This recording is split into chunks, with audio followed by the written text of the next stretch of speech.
Nous avons besoin d'une anticipation du jour de la venue de notre Seigneur. Aujourd'hui, maintenant, dans l'Église, nous avons besoin de connaître maintenant quelque chose de la signification de cet impact final de sa présence en majesté et en puissance. Qu'en est-il de tout cela? Un des écrivains qui a consigné cet événement nous dit que Jésus alla sur la montagne pour prier. Pendant qu'il priait, l'aspect de son visage changea. Luc 9, 29. Et quand il redescendit, la clé qu'il employa pour cette situation désespérée était la clé de la prière. Il leur dit, cette espèce-là ne peut sortir que par la prière. Certains manuscrits ajoutent, et par le jeûne, Marc 9, 29. Pourquoi devons-nous prier? Quel doit être le fardeau de notre prière en relation avec cette question de l'impact de cette puissance recouvrée? Si vous avez la moindre appréciation de la pauvre condition de ce monde égaré, de ce besoin désespéré, vous ne contrôlerez pas votre prière. Vous ne régulerez pas votre prière. Vous ne ferez pas de la prière un système légaliste. Vous devez, il faut, et ainsi de suite. Si vous êtes touché comme le Seigneur avait été touché par cette situation et ce besoin, que ce soit dans un individu, ou dans un groupe, ou dans le monde, ou dans l'Église entière, la seule chose que vous ferez, mais vous le ferez, c'est de prier. Et vous priez pour demander quoi? Qu'est-ce qui répondra aux besoins à la situation présente? Qu'est-ce qui aura un impact? Maintenant, nous avons ici un aspect important. Nous ressentons les besoins.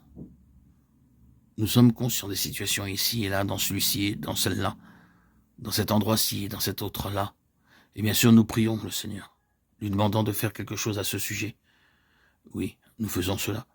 Mais je crois, et ce ne sera pas faux de le dire, que trop souvent, c'est comme pour les efforts des 9 disciples, rien ne se produit. La chose se maintient, persiste et vous défie. Et les 9 disciples n'ont pas pu guérir le jeune garçon.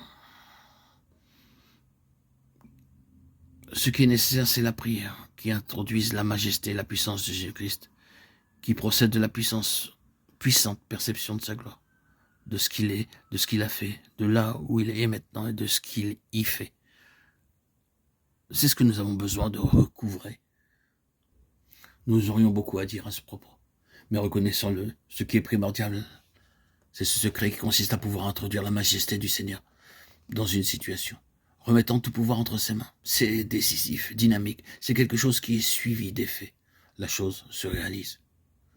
Ne consentirez-vous pas à dire avec moi que c'est de ce secret dont nous avons besoin? Et pour cela, je le répète, nous devons avoir une nouvelle et puissante pénétration dans notre être intérieur de la grandeur du Seigneur Jésus. Nous reconnaissons tous qu'il est grand et nous chantons combien grand tu es. Nous ne tarissons pas de notre mot élogieux pour parler du Seigneur Jésus dans la gloire. Mais il y a bien un grand décalage entre cela et sa présence. C'est là qu'est la tragédie. Et c'est cela le problème. Et l'explication de notre étonnement, lui, il est ainsi, mais les situations sont autrement.